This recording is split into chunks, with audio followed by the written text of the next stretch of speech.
I live in the region of Canada known as the Prairies, Great Plains, the Steppe. It's one of the regions of Canada that has the highest proportion of Aboriginal Canadians. I suppose Europeans might call them Red Indians, I don't know. And if you look at the situation of the Native Canadian population, it's not an ideal one. It varies from nation to nation, or reserve to reserve, or linguistic group to group, but they tend to be vulnerable to things like criminality, marginal living, addiction, that sort of thing. Drive along the street of the unofficial red light district in my city at 1 a.m. and you'll see that a lot of the people who are sex workers are of Aboriginal origin, and their situation is not by any stretch ideal. There is a problem, and one would have to be blind to ignore it. And it's going to have to be faced because, if anything, it's going to become a bigger problem in the 21st century as the century progresses. There are two big cautions that I would put to anyone who thinks that they would like to actually get involved in doing something about it. The first is avoid the blame game. Whether or not we like it, we're going to have the connivance of, I was going to say the non-native population, but we might as well call a spade and say the white population, because Canada is still overwhelmingly a white country.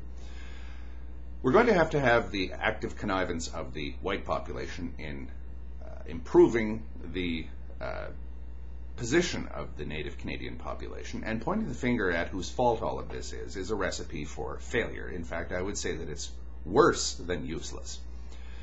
The reason I say this is you don't get assistance from someone who you have immediately put on the defensive for simply being who he is. Not only that, when I say it's all your fault, then he is now free to say that it's all my fault. Now, if I'm a Native person saying that it's all the white man's fault that I'm in this mess, well, what's the white person going to say? He's going to say, no, it's all your fault because you're a drunk and a prostitute and a petty criminal and all this sort of thing. Blame doesn't work. It's counterproductive. It's stupid. We have a problem, and it's a big problem, and it's got to be sorted out.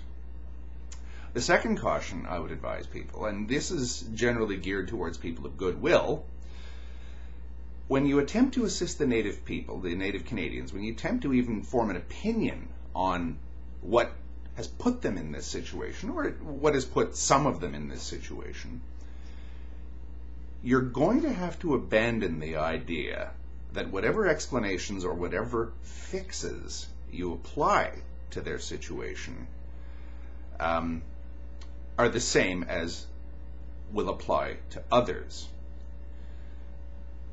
Whether we like it or not, a large proportion of the Native Canadian population does not think in the least the way other people do. They are a people almost unique on the planet that have gone from the Stone Age to the Information Age in about 100 years. You can't expect people who've been through this, or a culture or a society that's been through this, to suddenly become just like a civilization that it's been completely separate from for 20,000 years. It's unrealistic.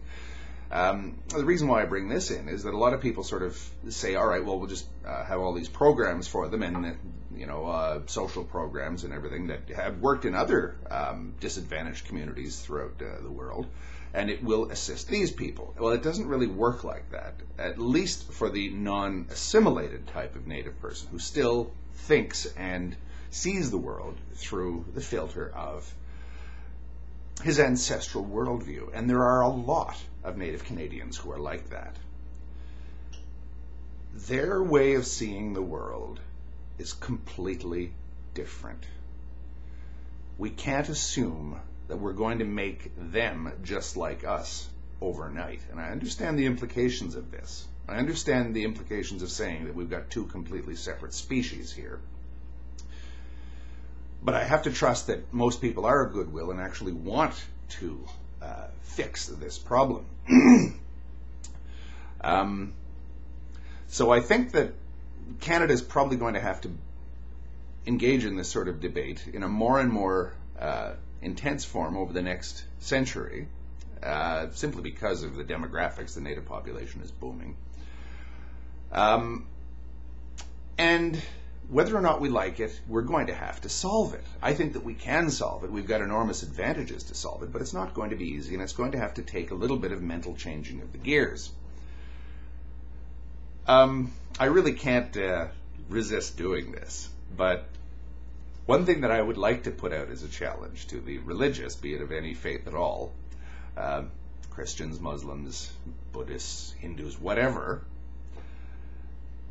I dare you, or I challenge you, or I would like to commission you to convert the Native Canadians, to bring them into your faith.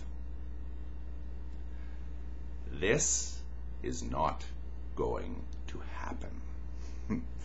For whatever reason, they seem to be immune to proselytism. It's been attempted on them for centuries, and it doesn't work. Now this, in spite of the fact that it sounds like it's just a little dig against the religious, is a good point of departure on how different these people are from everyone else.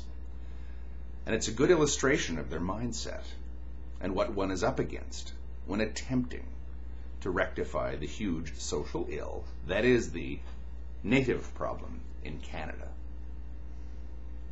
Thank you.